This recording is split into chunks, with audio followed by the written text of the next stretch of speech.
નમસ્કાર પશુપાલક મિત્રો, કામધેનુ યુનિવર્સિટી આયોજિત ઓનલાઈન પ્રશિક્ષણ કાર્યક્રમમાં આપ સૌનું હાર્દિક સ્વાગત છે. મિત્રો, આજનો સમય એવો સમય છે કે અત્યારે આપણા પશુપાલક મિત્રોએ પશુપાલન વ્યવસાયને એક સ્વતંત્ર વ્યવસાય તરીકે અપનાવ્યો છે આજના સમયમાં. અને આપણે જો પશુપાલન વ્યવસાયની વાત કરીએ તો સૌથી પહેલા આપણને યાદ આવે કે આવકનો એકમાત્ર પશુપાલનમાંથી જે આપણા પશુઓ માનતા હોય કે આવકનો મોટામાં મોટો સ્ત્રોત હોય તો એ દૂધ ઉત્પાદન છે. એટલે દૂધ ઉત્પાદન છે પશુપાલન વ્યવસાયમાં ખૂબ જ અગત્યનું છે. અને દૂધ ઉત્પાદનને જો અસર કરતા રોગોની વાત કરવામાં આવે તો એમાંનો એક મુખ્ય રોગ છે કે દુધાળા પશુઓમાં જોવા મળતો આવનો સોજો, કે જેને આપણે ઘણી વખત ગળિયાના રોગ તરીકે પણ ઓળખીએ છીએ. ઘણા બધા પશુઓમાં અત્યારે આ રોગ જોવા મળે છે.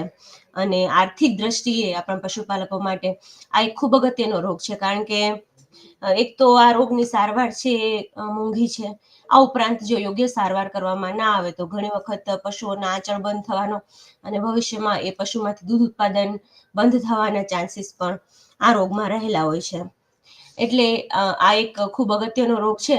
અને આ રોગની અગત્યતાને ધ્યાને રાખી આજે આપણે પશુપાલકોને આવનો સોજો દુધાળા પશુઓમાં એક અગત્યનો રોગ આ વિષય પર માહિતી આપવાના છીએ.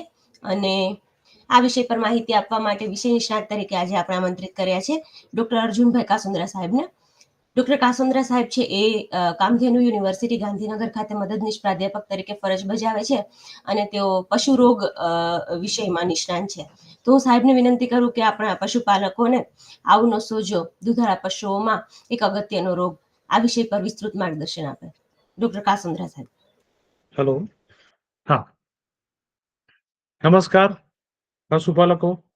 આજે હું ખાસ એક અગત્યનો રોગ એટલે કે આવનો સોજો, જે દુધાળા પશુઓમાં સૌથી અગત્યનો, આર્થિક રીતે મેનેજમેન્ટ એટલે કે તમારે એને જાળવણીના રીતે પણ સૌથી અગત્યનો આ રોગ છે. હું ડોક્ટર અર્જુન કે કાસુંદ્રા, મદદનીશ પ્રાધ્યાપક, કુલ સચિવશ્રીની કચેરી, કામધેનુ યુનિવર્સિટી. આજે હું તમને પશુપાલકને જે અગત્યની માહિતી આવના સોજા વિશે આપીશ. સૌથી પહેલા આપણે જાણીએ કે આવનો સોજો એટલે શું. હું તમને આજે 45 મિનિટ કે 1 કલાક વાત કરું કે આવનો સોજો, પણ આવનો સોજો ખરેખર છે શું. એટલે આમ જોવા જઈએ તો આવનો સોજો આપણે ઘણી બધી ભાષામાં અલગ અલગ રીતે છે.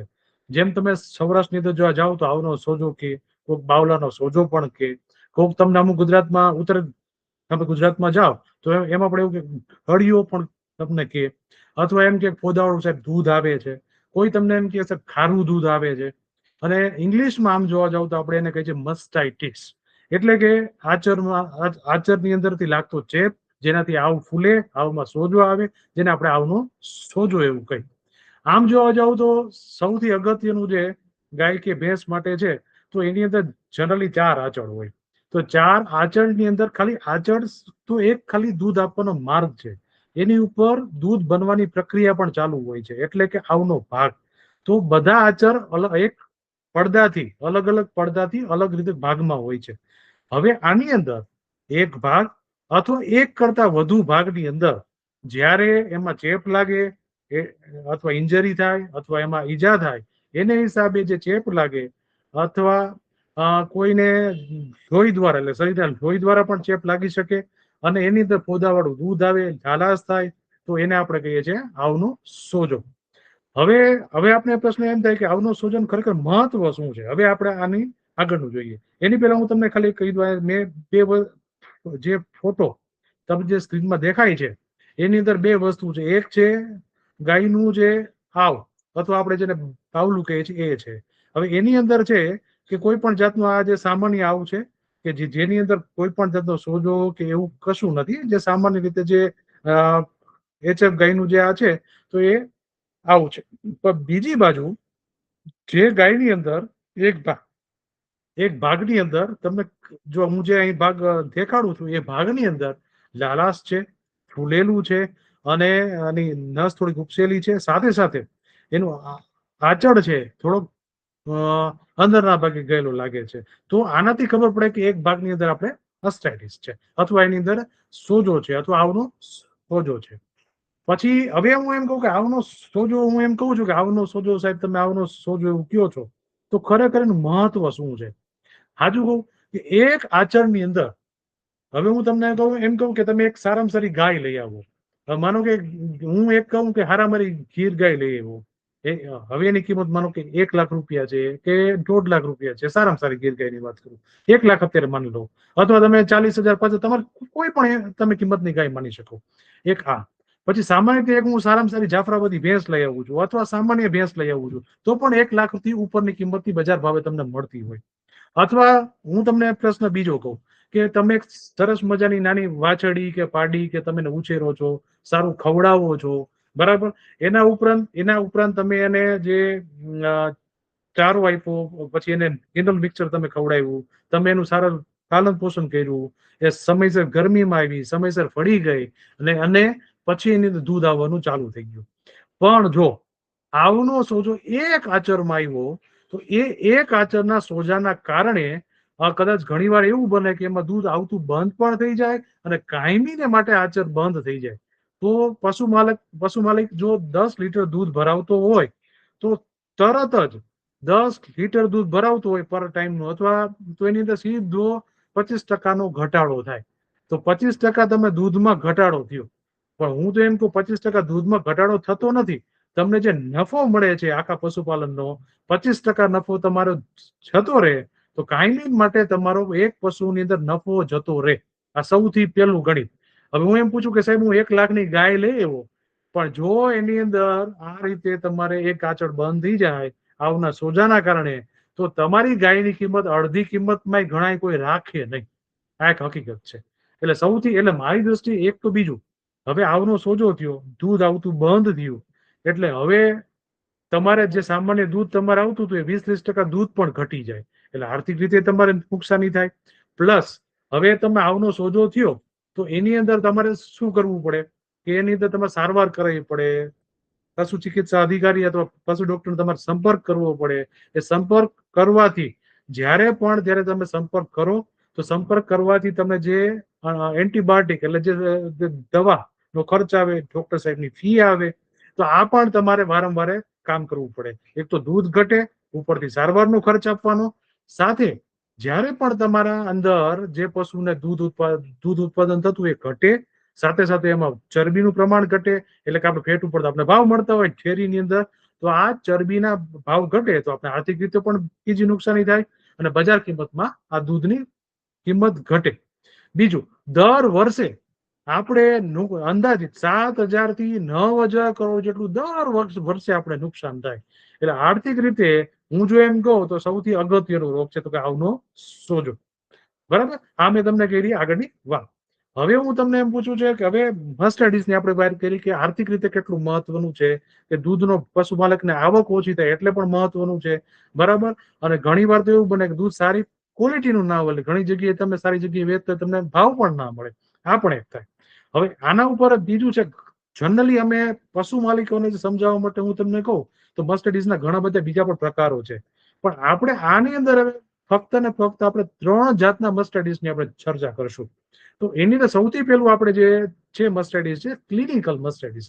આમ તો અંગ્રેજી શબ્દ છે ક્લિનિકલ મર્સિડીઝ, એટલે આમ સિમ્પલ ભાષામાં કહું સાદી રીતે કે તમને જે દૂધમાં આવનો સોજો આવ્યો છે તો એની અંદર તમને સિમ્પલ ફેરફાર જોવા મળે, કે એમાં ફોદા જોવા મળે, કે એમાં પાણીવાળું દૂધ જોવા મળે. બરાબર, તો આ તમને તરત જ પશુ માલિક કહી દે કે સાહેબ મારી ગાયને આજે છે ને દૂધમાં ફોદા છે, કે આજે એમાં પાણી જેવું સાહેબ આવે છે, આજે એની અંદર છે ને લોહી આવે છે. તો આવું તમને જોવા મળે તો આને આપણે ક્લિનિકલ મર્સિડીઝ, એટલે કે તમને એક રોગ તમને દેખાય જ છે એની અંદર, આવું તમને જોવા મળે. આપણે એને ક્લિનિકલ મર્સિડીઝ એવું નામ આપણે આપીએ છીએ. હવે આ મેં તમને આમાં પણ કીધું કે જેમાં દૂધમાં તરત ફેરફાર તમને જોવા મળે. આના ઉપરાંત એક વસ્તુ એવી છે કે સૌથી વધુ એ છે કે પશુ આપના જે વધુ દૂધ આપે, ખરેખર આપને એવી માન્યતા હોય કે દૂધ ઓછું આવે ને પ્રશ્ન એને વધુ થાય. ખરેખર આમાં એવું છે દૂધ જે વધુ આપે ને એની અંદર આ વધુ જોવા મળે. એટલે કે જે પશુ તમને વધુ દૂધ આપતું હોય એને હંમેશા માટે ધ્યાન રાખવાનું. કારણ કે જેમ સિમ્પલ ભાષામાં તમને કહું, તમે બાઇક હોય કે કાર હોય, તો જેટલી વધુ ચલાવશો એટલું વેરેન્ટેજ વધે.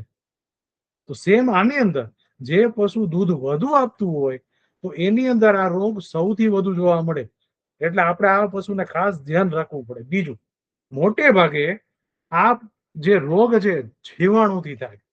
70% જેટલો 70% જેટલો આ જીવાણુથી થાય છે. ક્યારેક ક્યારેક તમને ફૂગ અથવા કીટાણુથી પણ જોવા મળે.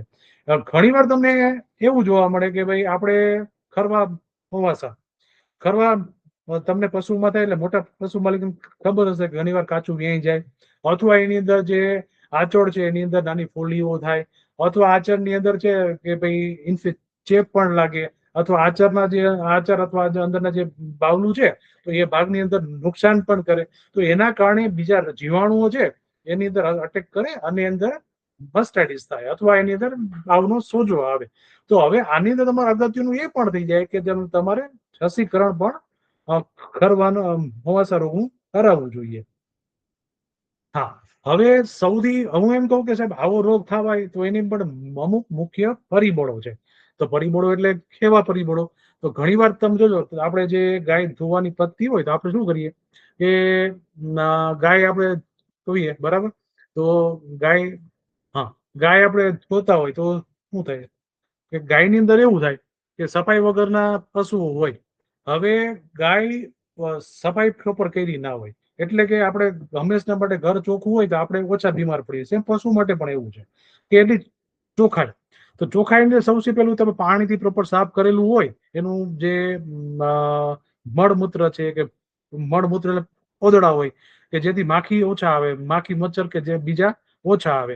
જે ઘણી વાર એવું થાય કે માખી મચ્છર કે આવતા હોય તો એની કરડે પણ ખરા, અને બીજું એક સૌથી આચરના ભાગે કરડે, અથવા શું થાય કે અંદર ગંદકી જે હોય તળિયા ઉપર હોય એમાં પશુ બેસતું હોય તો એનો ચેપ લાગે, અથવા એમાં ચેપ લાગવાની શક્યતા વધી જાય, તો પણ આવું થાય. બીજું સૌથી વધુ અગત્યનું છે હવે જે એક અયોગ્ય દૂધ દોહનની પ્રથા. અમે સૌરાષ્ટ્રમાં છે ને એક મેથડ છે, હું જરા ફોટો મેં નાખ્યું નહીં પણ તમને હાથથી બતાવું છું. હવે એક વસ્તુ છે, તમે સામાન્ય રીતે જે અમે દૂધ ધોવાની રીત કહેતા હોય તો હું તમને મુઠ્ઠી બધા આમાં દેખાડું છું.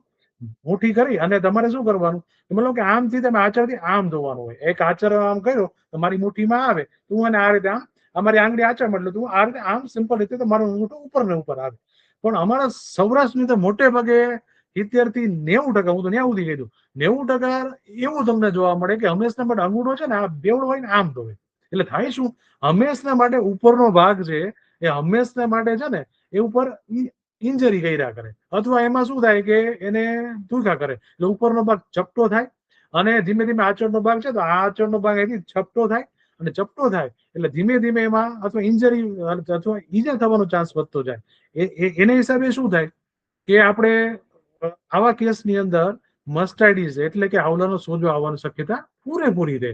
અને કાયમને માટે બીજું હવે સૌથી અગત્યનું, આચળ ત્રાહા ભાંગા થાય. આગળ આચળ ઉપરથી પાતળા થઈ જાય, નીચેથી જાડા થઈ જાય, આવી તમને સામાન્ય રીતે જોવા મળે. એટલે આવા પશુની આવનો સોજો તો આવશે જ, એ આ ઉપરાંત એનું કિંમત પણ ઘટે. એટલે હંમેશના માટે પેલું તમારે કામ એ કરવાનું, વ્યવસ્થિત પશુને ધોવાનું ધ્યાન રાખવાનું. એટલે એની અંદર હાથથી તમારે મુઠ્ઠી વાળી અંગૂઠો ઉપર રાખવાનું, આ રીતે તમારે ધોવાના રહેશે, બરાબર? પછી બીજું હું તમને કહું, આચળ અથવા બાવલાની ઈજા. હવે ઘણી વાર એવું થાય, તમને ખબર હોય તો મેં ઘણા આવા કેસ જોયા છે ફિલ્ડમાં. હવે થાય શું, ગીર ગાય હોય ને એમાં દૂધ ખૂબ વધુ હોય, અથવા એચએફ ગાય હોય એમાં પણ દૂધ વધુ હોય. હવે વ્યાવાની તૈયારી ઉપર છે. હવે એનું ઘણી વાર એવું બને, એક તો આવ ફૂલીને થઈ જાય મોટું, એમાં દૂધ ભરાયેલું હોય. ઘણી વાર એવું બને કે અમુક ગાયમાં છે ને લીગામેન્ટ એટલે ઉપરના જે ખરેખર છે ને આવું છે ને આમ ઉપર આમ શરીર એના જે પેટના ભાગે અથવા પેટની થોડુંક આગળના મતલબ પાછળના ભાગે ઉપર ચોટેલું હોય, એના અમુક લીગામેન્ટ હોય. હવે એની અંદર એવું થાય કે એ જે આવ છે ને આવ ઘડીકમાં નીચે આવી જાય, અથવા ઘણા એવું હોય કે પાછળના આચર જે પાછળના આચર હોય ને જે પાછળ પગ પાછળના પગ બાજુના આચર એ હંમેશા માટે લાંબા હોય, અને ઉપરથી એમાં લીગામેન્ટ તૂટી ગયા હોય તો આવલું આવી જાય પગની બાજુમાં, અથવા બહુ ભોંય તળિયાની બહુ ઘણી વાર અડધો ફૂટ માંડ અંતર હોય, અથવા 1 ફૂટ માંડ અંતર હોય, ત્યાં સુધી નીચે આવી જાય. તો ઘણી વાર તમને એવું જોવા મળે કે આવની અંદર ખરેખર આવનો સોજવા ના હોય પણ પાણી ભરાણું હોય ઉપરના ભાગે, અથવા એને આપણે એડીમાં કહીએ છીએ, બરાબર છે? એવી એ પાણી ભરાય તો પણ એ આવે નીચે. હવે આના હિસાબે શું થાય કે પશુ કાયમના માટે ઉગતી વખતે શું કરે, પેલા પાછળના ભાગે છે ને એ આચળ પાછળનો જે પગ હોય અને આચળ છે એનાથી એ કચડાય. પગ કચડાય એટલે શું થાય? એમાં ઇન્જરી થાય. આ સૌથી કોમન તમને ઇન્જરી જોવા મળે તો આ જે ગીર ગાય છે, જે પાછળના આંચળ લાંબા હોય, તો એની તમને આ જાતની જે ખરી લાગવાથી એમાં ઈજાઓ થાય. આ ઈજાના કારણે એની અંદર શું થાય? પાછો મસ્ટાઇટિસ થાય, તો આવનો સોજો થાય, એમાંથી ચેપ લાગે, ચેપ ઉપર જાય, એમાંથી પોદા થાય, અને પોદામાંથી નીચે આવે. એટલે આ એક વસ્તુ થઈ. એટલે હંમેશા માટે તમે જ્યારે પણ કોઈ પણ પશુ લો તો તમારે ચેક કરીને લેવાનું કે એમાં પાછળના પગ બહુ લાંબા તો નથી, અથવા જે એનું જે બાવલું કે આવ છે એ ઉપરના લિગામેન્ટથી જોડાયેલું રહેવું જોઈએ. પણ જો તૂટેલું હશે અથવા બહુ નીચું હશે તો આવા તમારે પશુ ક્યારેય પસંદ ના કરવા જોઈએ. ભલે દૂધ વધુ આપતા હોય, પણ કાયમને માટે એની અંદર ઇન્જરી થવાની, એટલે કે એની અંદર આ શક્યતા વધી જાય છે. બીજું છે કે ઘણીવાર તમને એવું જોવા મળે કે એની તો કોઈ માખી કરડે, અથવા ઘણીવાર હું ઘણીવાર એવું જોઉં છું કે આપણે જુવા, અમે જે ભાષામાં સૌરાષ્ટ્રની ભાષામાં કહીએ છીએ જુવા, અથવા એવું જોવા મળે કોઈ એવી માખી છે, કાંડાર છે, કે એ પણ જો આવમાં કરડે તો એની અંદર જે સોજો આવે, જુવા કરડે ને એટલે બહુ ભયંકર બળતરા થાય અને ભયંકર સોજો આવે. સોજાના હિસાબે પણ આવનો સોજો, એટલે એમાં જે ચેપ લાગે ને આવનો સોજો આવવાની શક્યતા રહે છે. એટલે આ મુખ્ય 3 પરિબળો ખૂબ ભાગ ભજવે છે. હવે આપણે વાત કરીએ છીએ કે હું એમ કહું કે મસ્ટાઇટિસ થયો તો મને કેમ ખબર પડે? એક તો પોતાની આપણે અગાઉ પણ વાત કરી, પણ હવે તમે 4-5 વાત કહું. કોઈ પણ જગ્યાએ આપને આપણા ભાગમાં સોજો આવે એટલે પેલું તો આપને ખબર પડે કે ફૂલી જાય એ ભાગ, બીજું છે લાલ થઈ જાય, અને ત્રીજું છે ગરમ લાગે. તમને અડો તો તમને કે ગોઠણમાં કે દુખાવો થતો હોય તો ઘણી વાર ફૂલી પણ જાય, ગરમ પણ લાગે, ઘણી ઓછો પણ લાગે, અથવા લાલ રંગ લાગે. પણ જ્યારે આવની અંદર આવું થાય તો તમે ફૂલેલું પણ લાગે, ગરમ પણ લાગે, અને લાલ કલરનું પણ જોવા મળે. એટલે થોડુંક ઓછું તો અમુક ઓછું હોય, ધીમે ધીમે વધારો પણ થાય, આવું તમને જોવા મળે. બીજું છે, તમે હવે સ્વાભાવિક છે કે જ્યારે ફૂલેલું હોય, ગરમ હોય, એમાં સોજો હોય, એ તમે આપણે ઘણી વાર જો હાથમાં કઈ આમ હચકોડાઈ ગઈ હોય, સોજો હોય ને તમે અડો તો તમને દુખાવો થાય. સેમ એ આચરની અંદર એવું થાય કે તમે આચર અડો એટલે એમાં દુખાવો થાય, અને તમે થોડુંક ઉપર, તમે જે કાયમ જે બહેનો કે ભાઈઓ જે ગાય કે ભેંસ ધોતા હોય, એ જે કાયમ માટે જેનો આચર અડતા હોય તો એને ખબર પડશે કે આચર મને આજ થોડુંક આ ગાય આમ પગ ઉપાડે છે, એવું પણ કરે, અથવા આચર મને કઠણ લાગે છે, આચળથી ઉપરનો ભાગ છે થોડોક કઠણ છે, અથવા મને આજ કલર અલગ લાગે છે, એના પરથી ઓળખી શકાય. આ એક એની નિશાની છે. હવે પછીની જે વાત છે કે દૂધમાં ગાંઠા, એટલે કે ક્લોટ્સ, હમણાં તમને બતાવું તમને એનો ફોટો. એવું પણ હોય, પાણી જેવું જોવા મળે, ઘણી વાર એવું પડે પીળું, એટલે કે એમાં પરું, પીળા કલરનું પરું એમાં જમા થઈ જાય, અને ઘણી વાર તમને એવું જોવા મળે લોહી પણ જોવા મળે, તો લોહી વાળું દૂધ જોવા મળે. તો આવું પણ જોવા મળે. હવે ક્યારેક એવું તમને જોવા મળે કે સૌથી પહેલા ગમે આચરમાં આવું ચેપ લાગે એટલે દૂધ આવવાનું ઓછું થઈ જાય. આ સૌથી પહેલી નિશાની. બીજું આવે ઘણી વાર આચળ બંધ પણ થઈ ધીમે ધીમે કરતા, અથવા ઘણી વાર એવું થાય, મેં કીધું આ લોહીના ગાંઠા છે, ફ્લેક્સ છે, ઉપર જમા થઈ જાય અને આચળની કેનાલ બ્લોક કરી દે તો એ બંધ થઈ જાય. આ પણ એક છે. ઘણી વાર એવું પડે કે ક્યારેક એવા ચેપ જીવાણુનો ખૂબ ખૂબ ભયંકર હોય તો એને હિસાબે શું થાય, તાવ પણ આવે, ભૂખ પણ ઓછી લાગે, અને એમાં શરીરમાં કમજોરી, અને માનો કે તમે જે ગાય ધોતા હોય તો દોહન કરતા હોય ત્યારે પશુ તમારું બેચેન થાય, એને પેઇન થાય, એને મજા ના આવે, આવું પણ તમને જોવા મળે. અને સૌથી અગત્યનું, જ્યારે પણ આ ક્લિનિકલ મસ્ટાઇટિસ, એટલે કે જે ત્વરિત મસ્ટાઇટિસ, ત્વરિત આવનો સોજો જે આવે, એની અંદર તમે જ્યારે ગાયને ધોવાની કોશિશ કરો ત્યારે તમારું, ભલે તમે પશુ કાયમી ધોતા હોય છતાં પણ લાત મારવાનું અથવા પગ ઘણી વાર ઉપાડવાની કોશિશ કરે છે. આ સૌથી મોટી નિશાની એક આ પણ છે. આના પર આપણે જે હું તમને આની પહેલા જે વાત કરતો હતો, હવે તમને આની અંદર જોવા મળશે. સૌથી પહેલી જે મેં ફોટો મૂક્યો છે ક્લિનિકલ મસ્ટાઇટિસમાં, આવ સોજી જાય. જો આ તમે સોજો ક્લિયર કટ જોવા મળે છે, આ તમે આવ સોજ પછી થોડો કલર ચેન્જ પણ હોય. મારો કે તમે સેમ ગાય ધોતા હોય તો તમને બધું ખબર પડે કે ભાઈ મારી ગાયનો કલર પહેલા આવો હતો, પણ હવે થોડોક લાલ વધુ દેખાય છે. તો આ પણ એક નિશાની છે. પછી બીજી છે દૂધની અંદર ગાંઠા.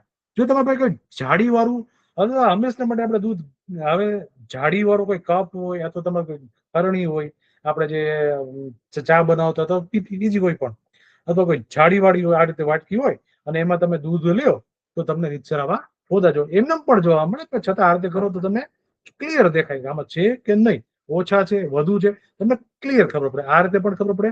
અને બીજું સૌથી અગત્યનું એક છે લોહી વાળું દૂધ.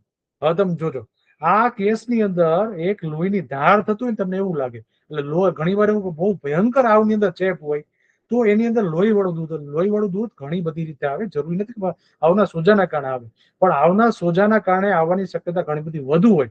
એટલે હંમેશને મળે લોહી વાળું દૂધ આવે એટલે ત્યારે સૌથી પહેલું તમારે આવનો સોજો મસ્ટાઇટિસ ગળિયા તરીકે પહેલી સારવાર કરાવવી પડે. એક તમારે યાદ રાખવાનું. બીજી ઘણી બધી રીતે લોહીમાં દૂધ આવી શકે. બરાબર. એટલે આપણે આ ટોપિકમાં ડિટેલ ચર્ચા કરતા નથી, પણ આ ખૂબ એક અગત્યનો પોઈન્ટ છે. આના પછી છે નેક્સ્ટ સારવાર.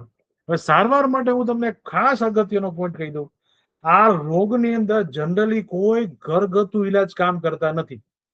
પાછું રિપીટ કરું છું, આ રોગની અંદર કોઈ ઘરગથ્થુ ઈલાજ કામ કરતા નથી. એટલે હંમેશા માટે આપણે શું કરીએ કે ઘરગથ્થુ ઈલાજ, માનો કે તમારી પાસે કોઈ હળદર પાવડર છે કે તમે એલોવેરા, એટલે આપણે કુંવરપાઠું છે, તો આની અંદર તમે લેપ કરી દો ઉપર તો એ રાહત આપે. પણ એ તમારે છતાં એ રાહત આપે, પણ એ ક્યારેય તમારે રોગને સાજો કરતો નથી.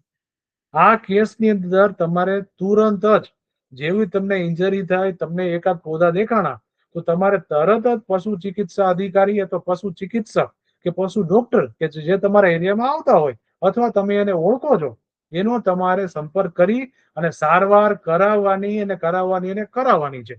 આ સૌથી પહેલો પોઈન્ટ. બીજો, ઝડપથી જો આપણે સારવાર કરાવીએ તો રોગ મટવાની શક્યતા પણ વધી જાય.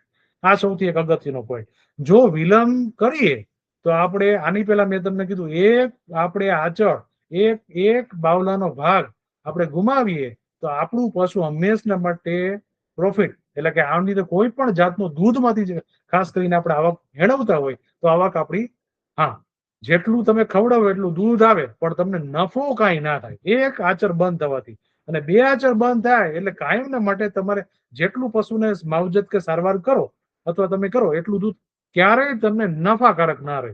બરાબર. એટલે જેટલું વિલંબ કરવાથી પશુને શું થાય, ઉપર બધું કડક થઈ જાય, ધીમે ધીમે દવા કામ કરતી બંધ થાય, દવા કામ પણ ના કરે અને ઉપરના ભાગે ગાંઠા થાય, એટલે દૂધ હંમેશને આવતું બંધ થવાની શક્યતા વધી જાય. એટલે હંમેશને માટે આની અંદર તમારે શું કરવાનું, તરત જ સારવાર કરાવવાની. આજે તમે સવારે આવું તમને જોવા મળે તો તરત 2 થી 3 કલાકમાં શક્ય હોય તો તમારે સારવાર આપવી જરૂરી છે. આ સૌથી પહેલું કામ. બીજું કામ તમારે હવે શું કરવાનું તમને કહું. હવે આવું મસ્ટાઇટિસ થાય, આપણે કે આવનો સોજો આપણે થાય એટલે પશુ ચિકિત્સકને ક્યારેક એમ લાગે કે મારા દૂધના નમૂનાઓ છે એ મારે લેબોરેટરીમાં આપવા જોઈએ, અથવા લેબોરેટરીમાં એનું મારે એનાલિસિસ કરાવવું છે, કે અથવા કઈ દવા કામ કરશે કે નહીં એ મારે જોવડાવી છે. તો સૌથી પહેલા મારે શું કરવું પડે કે નમૂના પશુ ચિકિત્સા અધિકારી તમને કહે એ પ્રમાણે એની જે વાયલ આવે એ કલેક્ટ કરી દે, અથવા તમારે એ તમને કે પ્રમાણે કલેક્ટ કરી અને લેબોરેટરીમાં તમારે આપવા જોઈએ. હવે આનું મહત્વ શું હોય તમે સમજો. હવે મેં માનો કે ઘણીવાર એક જ વાર મેં સારવાર કરી પણ અસર ના કરી દવા, અથવા તમારે ઘણી બધી ગાયમાં આવો રોગ છે તો એકાદા ગાયનું તમે સેમ્પલ કરીને મોકલો તો તમને એક આઈડિયો આવે કે ભાઈ આ દવા ખરેખર એમાં કામ કરશે, પણ આ દવા કામ કરશે નહીં. એન્ટીબાયોટિક ઘણીવાર આપણે એમ થાય કે એક ડોક્ટર પાસે એક દવા કામ ના આપે તો આપણે લોહીના નિદાન કરતા હોઈએ છીએ, તો આપણે બીજી કોઈ આપણે લેબોરેટરીમાં નમૂના મોકલતા હોય ત્યારે નમૂના મોકલવાથી આપણે ખબર પડે કે ખરેખર આપણે કઈ દવા, એટલે કઈ એન્ટીબાયોટિક ખાસ કરીને એમાં કામ કરશે. બીજા કોઈ આપણે ટેસ્ટ કરવા હોય તો પણ આપણે મોકલીએ. લોહીને હવે આ નમૂના મોકલવા માટે સૌથી પહેલું અગત્યનું એ છે કે તમારે જે દૂધ છે તરત જ એમાં જે તમને જે જાર અથવા વાયલ આપે તો વાયલની અંદર જ તમારે નાખવાનું છે. એમાં તમારે કોઈ હાથ કે કશું અડાડવાનું, અંદર કે બહાર અડાડવાનું, ખાસ કરીને અંદર અથવા દૂધને અડવો ના જોઈએ.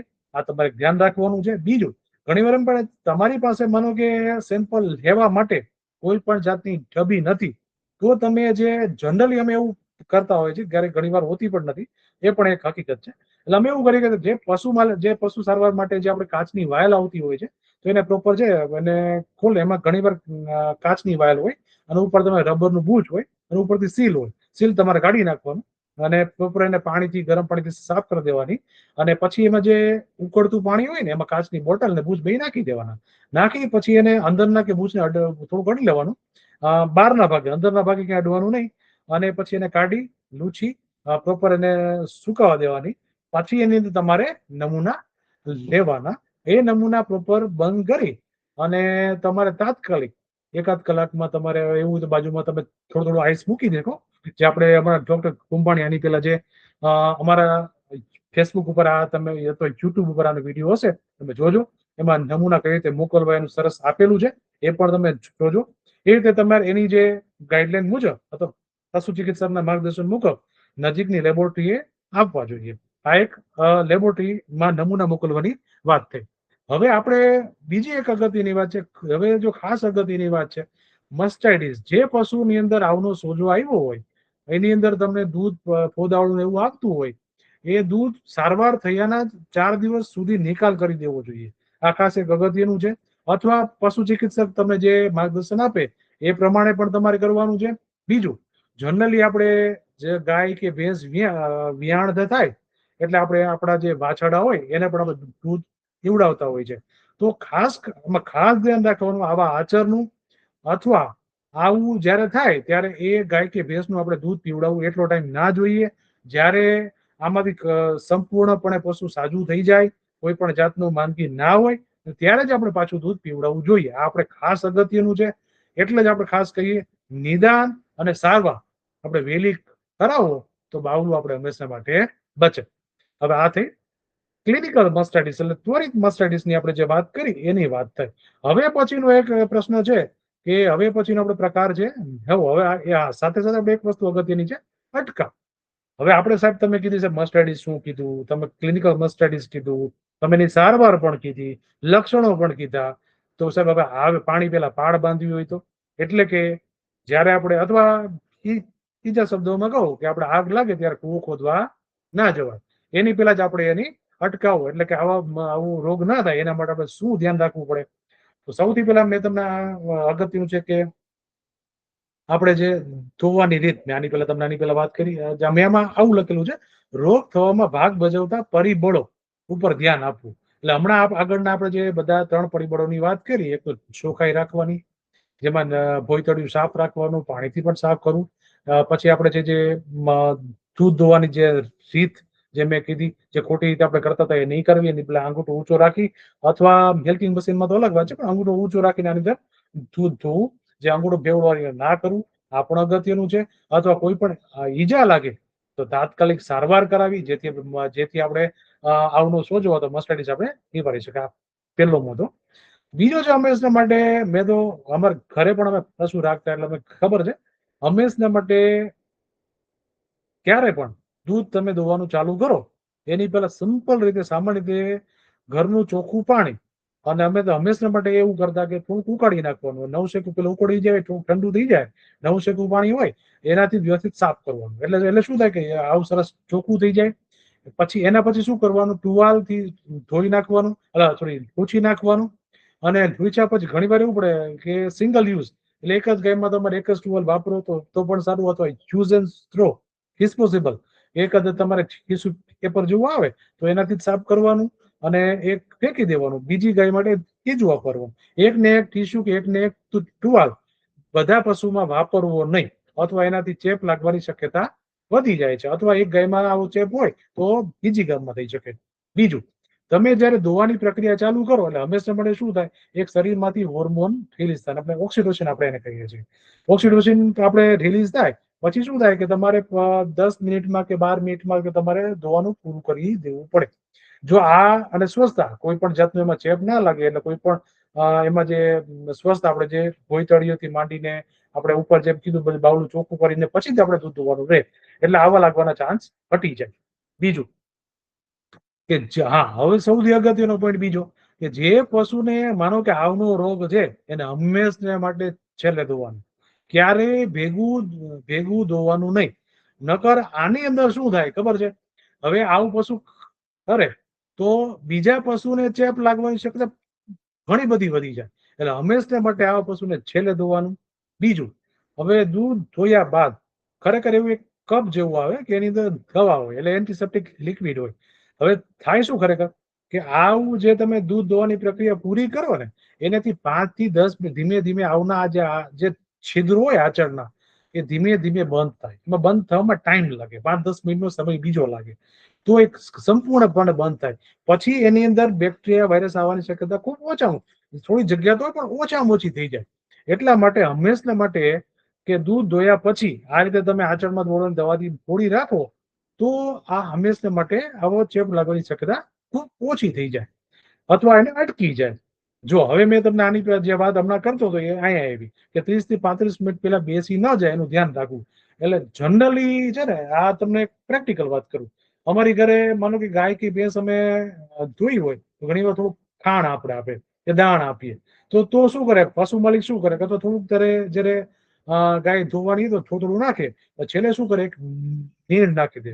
કમણ હોય એક તમે કેરણ આપી દેવાની, અથવા તમે જે દાણ આપતા હોય અથવા તમે કોઈ ખાણ મૂકતા હોય, કપાસિયાનો ખોળ છે એમાં, અથવા તમે કોઈ દાણ તમે લેવો છો, અથવા તમે ઘરે કોઈ દાણ બનાવો છો, તો અથવા કોઈ ભડકું બનાવો છો, તો એ તમારે આને આપવાનું. એ હંમેશા માટે આ ટાઈમ પછી આપો તો પશુ ક્યારેય 30 થી 40 મિનિટ સુધી બેસે નહીં, 30 થી 45 મિનિટ સુધી. એટલે એની અંદર ભોય તળિયાને એના આચાર જે ખુલ્લા હોય ત્યારે અડે નહીં. એના હિસાબે આ જે શક્યતા ખૂબ ઓછામાં ઓછી થઈ જાય. બરાબર, આ ધ્યાન રાખવું. પછી હવે સૌથી ઘણી વાર એવું કરે, અદ્રશ્ય એટલે કે તમને દેખાય નહીં આમાં મર્સિડીઝ છે કે નહીં, પણ એમાં ઝીણો ઝીણો અંદર ચેપ હોય, જે બહારથી ફોદા કે એવું તમને કશું જોવા ના મળે ઘણી વાર. તો આવું તમને ઘણી વાર જોવા મળે, અથવા કારણ વગર દૂધ ઓછું તમને જોવા મળે, છતાં એને જોવું બીજો કોઈ ટાઈપનો મર્સિડીઝ છે કે નહીં અને એની સારવાર કરાવી. તો હવે આની આપણે ભોયતળિયું સારવાર ચોખ્ખું રાખવું. અને હા, સૌથી અગત્યનું વસ્તુ, માનો કે કોઈ, અમે એવો શબ્દ વાપરીએ, વસુકાયા પછી અથવા કોઈ પારેડ થયા પછી આપણે એવું શબ્દ કરીએ કે ભાઈ ગાય કે ભેંસ વ્યાવાની વાર હોય 2 અઠવાડિયાની કે એમ લાગે, તો આપણે જનરલી એને ધોવામાંથી મૂકી દે. તો ધીમે ધીમે આપણે એ પેલા 2 ટાઈમ દૂધ ધોતા હોય તો 1 ટાઈમ ધોઈએ, પછી ધીમે ધીમે આપણે એક કાતરા કે એમાં થોડું દૂધ કાઢી લઈએ, પછી આપણે એને સંપૂર્ણપણે બંધ કરી દઈએ. હવે આવું થયા પછી જે છે વસ્તુ, અને તમારે 2 અઠવાડિયા સુધી ઘણી વાર એમાં થોડું થોડું ઘણી વાર ખુલતું હોય, થોડું દૂધ આપતું હોય, તમને એવું લાગે તો તમારે એને આચળ દવા ખાસ બોળો, ભલે દૂધ ના આવતું હોય છતાં પણ બોળવા. એને હિસાબે એમાં કોઈ પણ જાતનો ચેપ અંદર નહીં જાય અને આચળ સંપૂર્ણપણે સ્વસ્થ રહેશે. અને બીજું, તમને એમ લાગે કે ગાય વ્યાવાની તૈયારીમાં છે, જનરલી પશુ માલિક આજકાલ તો બિધાન કરાવે, એટલે જનરલી અંદાજ હોય કે મારી ગાય છે તો એ 9 મહિના અને 9 દિવસ અથવા અંદાજે 9 મહિના પછી વ્યાવાની શક્યતા છે. તો એને 2 અઠવાડિયા પછી, અથવા ભેંસ હોય તો ભેંસની અંદર શું થાય કે 10 મહિના અને 10 દિવસ, એટલે આપણે શું કરીએ કે 10મો મહિનો ચાલુ હોય અથવા 10મો મહિનો માનો કે તમને લાગે છે, તો એના જે 15 દિવસની વાર તમને જેવું લાગે તો ત્યાંથી આપણે આચળને પેલા દવામાં ડૂબાડવા જોઈએ. જેમ મેં કપની અગાઉ વાત કરી, એ સેમ એવું પ્રવાહી આચળમાં ડૂબાડવાનું.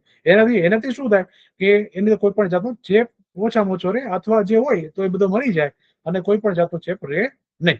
બીજું છે માખીનો ઉપદ્રવ નું નિયંત્રણ કરવું. હવે માનો કે એક આચરમાં બીજા જે આવનો સોજો છે એ આચરમાં માખી બેઠી, એમાં કોઈ જે પોદો છે અથવા કોઈ એને ઇન્જરી કરેલી છે અથવા કોઈ પણ જાતનો એમાં ચેપ છે, એ માખી કેરી કરી અને બીજું જે આચળમાં દૂધ થોડુંક દેખાય છે તો ત્યાં આવીને બેસશે. હવે એ બહારના ભાગે જે આચળ છે, આચળમાં જે દૂધ ચોટેલું છે તો ત્યાં બેસે, તો એની અંદરથી પણ ચેપ લાગી શકે. અને માખી તો ઘણા બધા રોગની વાહક પણ છે. શક્ય હોય તો મચ્છરદાની, અથવા મચ્છરદાની કરતા હું એમ કહું કે તમારી જે પશુનું રહેઠાણ હોય તો એને જાળી મુકાવી, જેથી માખીનો ઉપદ્રવ ઓછામાં ઓછો રહે, જેથી આવા રોગ પણ આપણે ઓછો ફાયદો થાય, પણ બીજા રોગોમાં ઘણો બધો ફાયદો થાય. ઘણી બધી તો માખીઓ એવી હોય કે જે ચોમાસાની અંદર કે જે એના પગમાં કે અંદર લોહી પણ ચૂસે, લોહીના ઠચિયા પણ આવે, અને પશુ કાયમના માટે કે જે પગની અંદર હલાવ્યા કરતું હોય છે, તો બધી રીતે આપણે ફાયદો પણ થાય. તો માખીનો ઉપદ્રવથી એનું નિયંત્રણ કરવું, એ આમાં પણ ફાયદો થાય ને બીજા રોગોમાં પણ થાય. હવે આપણે આ અગાઉ વાત કરી કે ક્લિનિકલ મસ્ટાઇટિસ, એટલે કે જે ફોદાવાળો મસ્ટાઇટિસની આપણે વાત કરી. પણ જો ફોદાવાળો મસ્ટાઇટિસ વ્યવસ્થિત સારવાર ના કરવામાં આવે અથવા પ્રોપર સારવાર એની અંદર ના થાય, તો હવે શું થાય, એની અંદર તમને એવું થાય કે ધીમે ધીમે ધીમે સોજો એમનેમ રહે, અને એ શું થાય, લાંબા ગાળાનો આવનો સોજામાં ફેરવાય. એટલે લાંબો ગાળો એટલે જનરલી આપણે અમારી ભાષામાં એવું કહીએ કે ક્રોનિક મસ્ટાઇટિસ. હવે ખરેખર ક્રોનિક મસ્ટાઇટિસ એટલે શબ્દ રાખું છું તો લાંબા ગાળાનો આવનો સોજો, બેનો મતલબ એક સરખો થાય. હવે લાંબા ગાળાનો સોજો થાય એટલે શું થાય, બેક્ટેરિયા ધીમે ધીમે ધીમે જે ભાગને ખાતા હતા એની એક સરસ મજાનું એક કવર કરી લે, કવર કરી દે. પછી એની અંદર એ ખાતા જાય કે દૂધ દૂધ બનાવવાની જે બધી કોશિકાઓ છે એ બધી ખાતા જાય. ખાતા કરતા કરતા ધીમે ધીમે એટલી બધી જાઓ કરે કે છેલ્લે છેલ્લે બાવડું કઠણ એટલે પથ્થર જેવું થઈ જાય. એમાં દૂધ બની શકવાની કોઈ શક્યતા જ ના રહે. હવે આવું થાય તો આપણે સરવાળે કોઈ પણ જાતનું નુકસાન ના થાય. ઘણી વાર એવું બને કે આપણે પોદાવાળો જે મેં મસ્ટર્ડીઝની વાત કરી એ તો તમે સમજી ગયા. હવે આપણે એક આના પછી હું મસ્ટર્ડીઝની બીજી વાત કરીશ, છે સબ ક્લિનિકલ. એટલે એવું મસ્ટર્ડીઝ કોઈ જાતના તમને એમાં લક્ષણો દેખાય જ નહીં. આપણે ઘણી વાર એમ કે સાહેબ મને ફૂલ તાવ આવે તો આપણે એને કહી દઈએ ભાઈ ફૂલ તાવ. ઘણા એમ કે સાહેબ ઝીણો ઝીણો અંદર તાવ રહે પણ બહાર બહુ ખબર પડતી નથી, મને બહુ કામમાં વાંધો આવતો નથી. એટલે એવા આપણે જે તાવ આવે એ તો એવો કોઈ રોગ તમને દેખાય નહીં તો આપણે એમ કહીએ સબ ક્લિનિકલ મસ્ટર્ડીઝ. અથવા તમે અદ્રશ્ય રીતે એમાં ચેપ છે પણ તમને બહારથી ખબર પડતી નથી. ધીમે ધીમે ધીમે ધીમે એ આગળ વધતું જાય, દૂધ કરતું જાય અને પછી ફેરવાય ક્રોનિક મસ્ટાઇટિસ. આ લાંબા ગાળાના સોજામાં ફેરવાય અને એમાં આવલું કઠણ થઈ જાય. બરાબર, આ એક વાત રહી. હવે મેં આની પહેલા તમને કીધી કે સબ ક્લિનિકલ મસ્ટાઇટિસ અદ્રશ્ય જે ધીમો ધીમો જે અદ્રશ્ય એટલે કોઈ પણ જાતના લક્ષણો વગરનો જે મસ્ટાઇટિસ એટલે કે આવનો સોજો છે એની આપણે અવગણના કરીએ, દૂધ ઓછું થાય, આપણે એમ લાગે કે એ તો એમને હશે, કઈ વાંધો નહીં હોય, ધીમે ધીમે દૂધ ઘટતું હોય તો આપણે એનો પણ પશુ ચિકિત્સક અધિકારીને બોલાવવા પડે અને સારવાર કરાવવી પડે. પણ જો આપણે આમ ના કરીએ તો લાંબા ગાળાનો આવનો સોજો થાય એટલે કે આવડું કઠણ થઈ જાય અને એની અંદર પછી કોઈ સારવાર આપણે ઓછામાં ઓછી થાય. બીજું છે તીવ્ર આપણે મસ્ટાઇટિસ અયોગ્ય સારવાર. ઘણી વાર આપણે એમ કરીએ કે સાહેબ હું આયુર્વેદિક થોડી દવા કરીશ મારું બાવલું સાજું થઈ જશે, તો ખરેખર એ સાજું થાય નહીં. બહારથી તમને થોડું સારું લાગે પણ અંદર ને અંદર ચેપ વધતો જાય, ધીમે ધીમે ઉપર જાય, ધીમે ધીમે બાવલું ખવાતું જાય અને અયોગ્ય અને આપણે બાવલાનો ચેપ વધતો જાય અને ધીમે ધીમે એ કઠણ થઈ જાય. આ પણ છે ગંદુ ઠેઠાણ. આપણે અગાઉ પણ વાત કરી, એ પણ એના માટે જવાબદાર છે. અને મેં આની પહેલા તમે નાનું થઈ જાય, ધીમે ધીમે બાવલું નાનું થઈ કઠણ થઈ જાય અને ધીમે ધીમે દૂધ ઘટતું જાય, ઘટતું જાય ને છેલ્લે થઈ જાય નહીવત થઈ જાય. એટલે કે એમાં કોઈ આવે દૂધ આવવાની નહીં, દૂધ આવે નહીં. અને પછી શું કરે ખબર, બેક્ટેરિયા ધીમે ધીમે ધીમે એક જીવાણુ છે એ કવર કરીને બેસી જાય, બધું ખાઈ જાય. એટલે એની અંદર કોઈ પણ જાતની શક્યતા રહે પછી મટવાની કે એમાં કોઈ પણ જાતની દવા ત્યાં સુધી પહોંચે જ નહીં. એટલે એમાં કોઈ મટવાની શક્યતા પણ ના રહે અને કાયમને માટે દુખાવો થાય અને આચર ફેલ થઈ જાય અથવા કે આચરમાં કોઈ પણ દૂધ આવતું બંધ થઈ જાય. હવે આની અંદર આપણે શું કરવું હોય તો શું કરવાનું, હંમેશા માટે આવા જે પશુ હોય ને એને અલગ જ રાખવાના. તે લાંબા ગાળાનો આવનો સોજો કે સાહેબ 1 મહિનાથી સારવાર કરું છતાંય મળતું નથી, તો આવા બધા પશુને હંમેશા માટે તમારે તો અલગ રાખવા.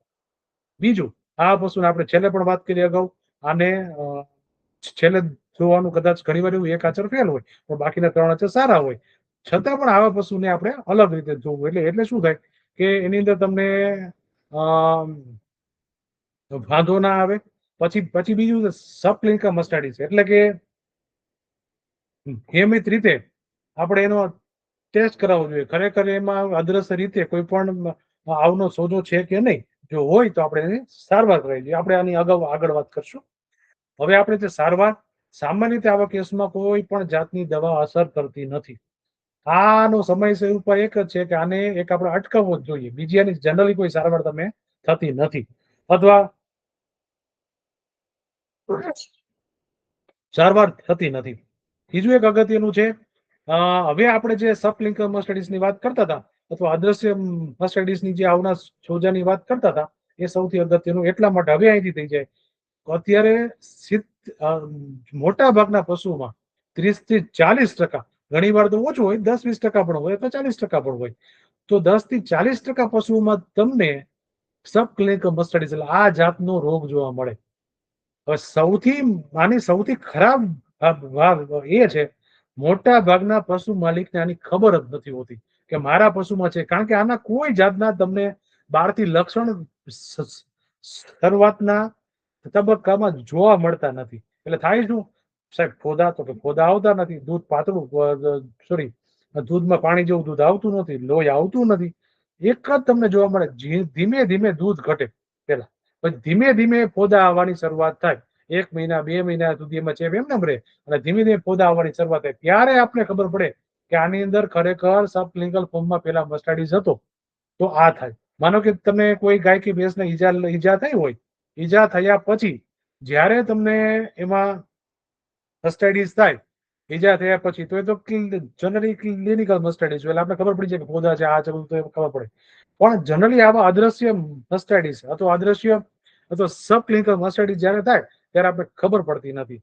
અને સૌથી વધુ જે નુકસાન કરતો પશુ માલિકને હોય તો એ આ મસ્ટાર્ડિસમાં સબક્લિનિકલ મસ્ટાર્ડિસ છે. કારણ કે પશુને ખબર જ ના હોય એટલે એમાં સારવાર ના થાય. ધીમે ધીમે આચરણનો આવો તો ફેલ થઈ જાય અને ક્રોનિક મસ્ટાર્ડિસ આપણે આની આગળના ક્રોનિક મસ્ટાર્ડિસમાં વાત કરી, ઘટાડ થઈ જાય અને દૂધ આવતું બંધ થઈ જાય. હવે આની અંદર શું થાય? જનરલી સામાન્ય ઘટાડો થાય.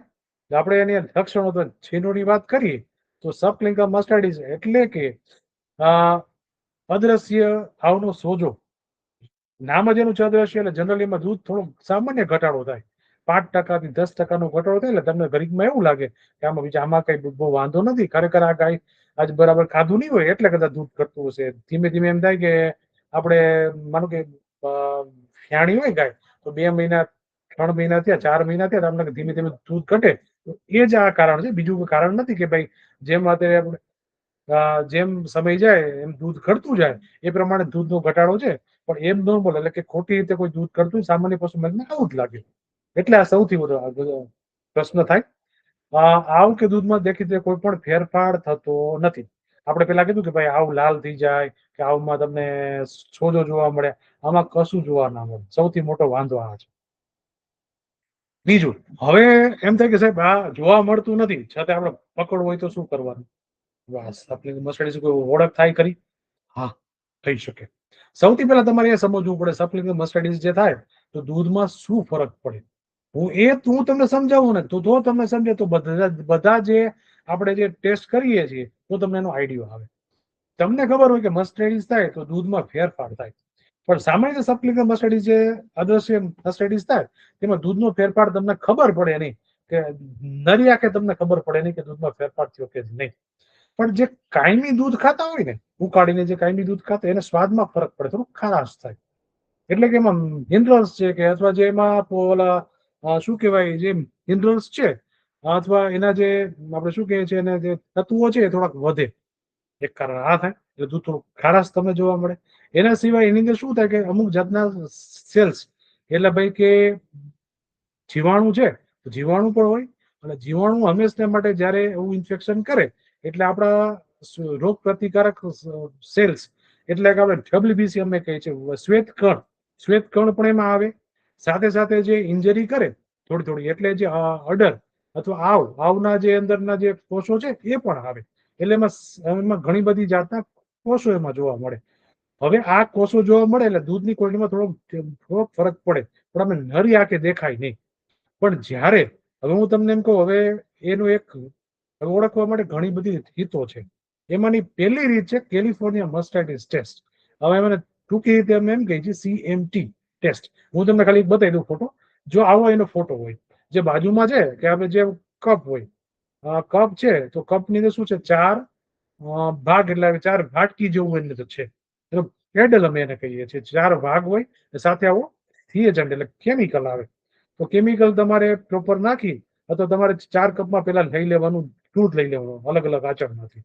પછી એમાં શું કરવાનું એની અંદર કેમિકલ નાખવાનું. જે કેમિકલ આપણે જે એની માત્રા એમાં ફિક્સ કરેલી હોય એ કેમિકલ એમાં નાખવાનું.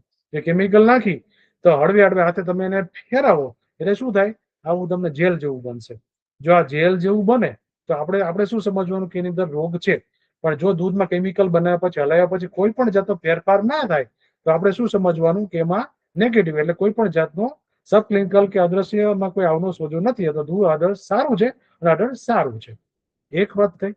બીજી વાત એમ થઈ કે તમે થોડીક એમાં ચિકાસ જોવા મળે છે. તો ચિકાસ જોવા મળે તો અમે શંકાસ્પદ કેસ તમારે રાખવાનો. એટલે કે આવા કેસની અંદર તમારે શું કરવાનું કે જરૂર પડે તો પાછો પણ કરી શકાય અથવા 2-3 દિવસ પછી પણ ટેસ્ટ કરી શકાય કે આમાં ખરેખર છે કે નહીં. પણ જો તમને જેલી જેવી એટલે કે આપણે આગળની સ્લાઇડમાં બતાવી ઠીક તમને જોવા મળે તો તમારે હંમેશને માટે સમજવાનું કે અંદર સબક્લિનિકલ અદ્રશ્ય મસ્ટાર્ડિસ અદ્રશ્ય આવનો સોજો એની અંદર છે.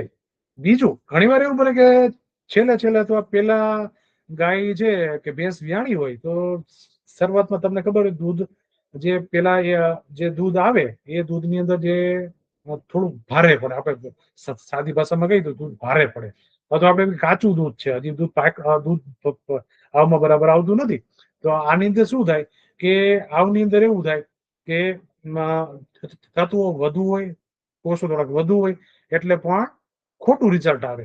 અથવા તમે જ્યારે વસુકવાની તૈયારી હોય તો આ કેસની અંદર પણ થોડાક સારનું પ્રમાણ વધુ હોય, તો આ કેસની અંદર તમને ખોટું રિઝલ્ટ આવવાની શક્યતા વધી જાય છે. એટલે આવા કેસમાં કદાચ તમે પોઝિટિવ આવે તો તમારા પશુ ચિકિત્સક અધિકારીની સલાહ લેવી. પછી આના સિવાયનું હજી આપણે બીજા સામાન્ય ટેસ્ટ પણ આપણે ઘરે કરી શકીએ એવા, આપણે પેડલ અગાઉમાં આપણે પેડલ જોઈએ, એનું રિએજન્ટ જોઈએ, એ બધું તમે કરી શકો.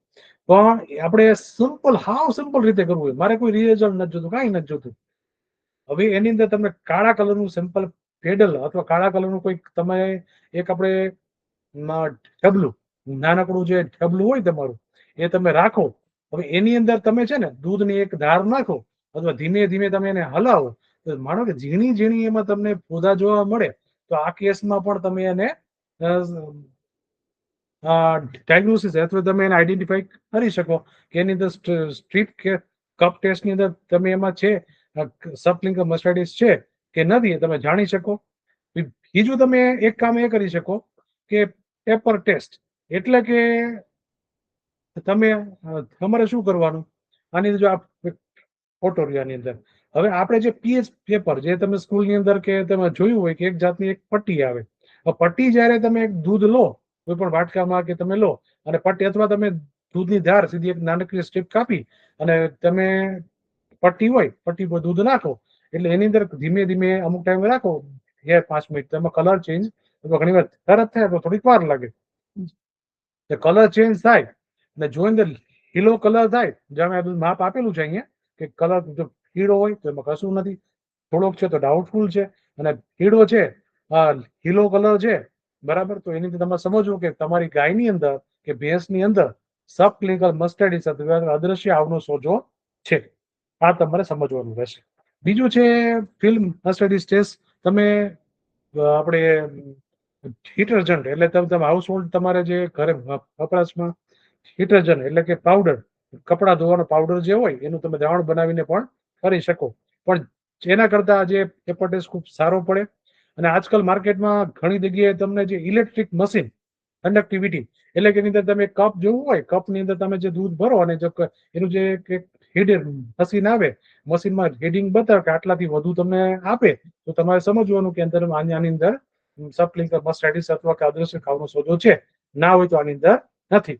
એ પણ તમે મશીન બહારથી મળે, પણ ના હોય તો આ સૌથી પટ્ટી વાળો જે ટેસ્ટ છે, પેપર ટેસ્ટ સૌથી સારો અને ઈઝી છે. એ તમારે સૌથી તમારે કામ કરવાનું એ કે દર અઠવાડિયે જે ગાયની અંદર વારે વારે મસ્ટાઇટિસ થતો હોય, દર અઠવાડિયે તમે બધી ગાયની અંદર આવો તમે ટેસ્ટ કરી શકો. બહુ સસ્તી માર્કેટમાં આવે છે, ઇકોનોમિક છે, એટલે તમે બધા પશુ માલિકોને પોસાય, અને બધાએ ખાસ કરવું જોઈએ. એક પટ્ટી માર્કેટમાં તમને ઇઝીલી મળી જાય, અને પટ્ટી લઈ અને તમારે બધાનો ટેસ્ટ કરવો જોઈએ, દર અઠવાડિયે કરવો જોઈએ અથવા દર 15 દિવસે ખાસ કરવો જોઈએ, જેથી આ જે સબક્લિનિકલ મસ્ટાઇટિસ અથવા મારી ગાય કે ભેંસને કોઈ બાવલાનો સોજો અથવા ગળિયો થવાનો છે કે નહીં, એ તમને અગાઉ ખબર પડી જાય.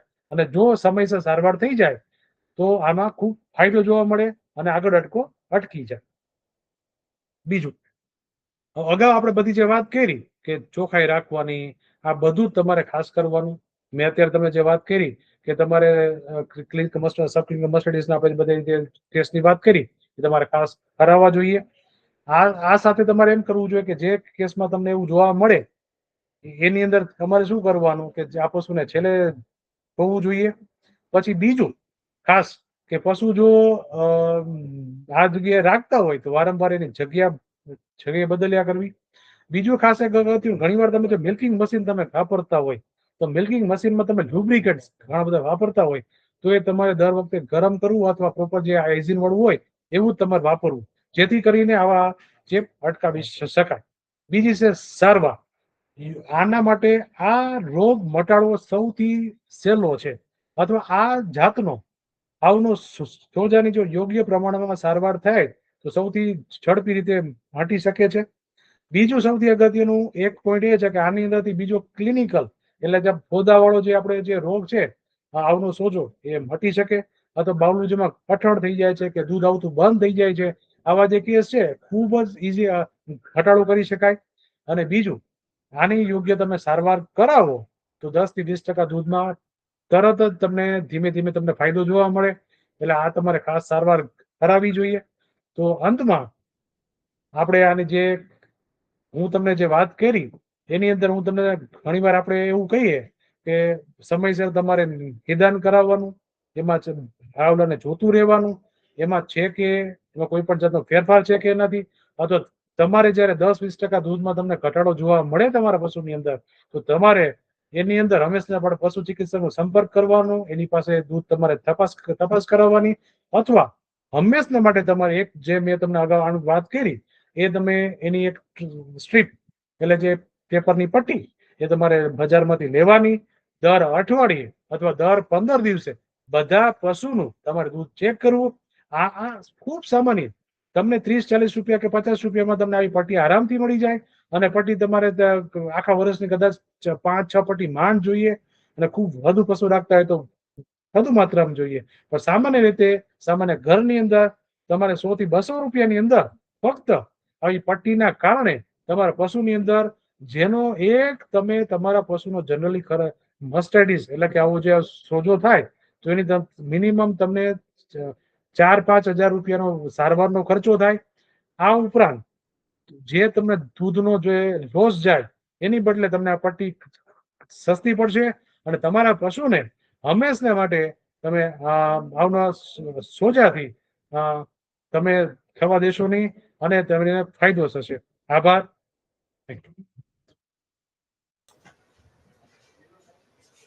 ખૂબ ખૂબ આભાર ડૉક્ટર અર્જુનભાઈ કાસુંદ્રા સાહેબ.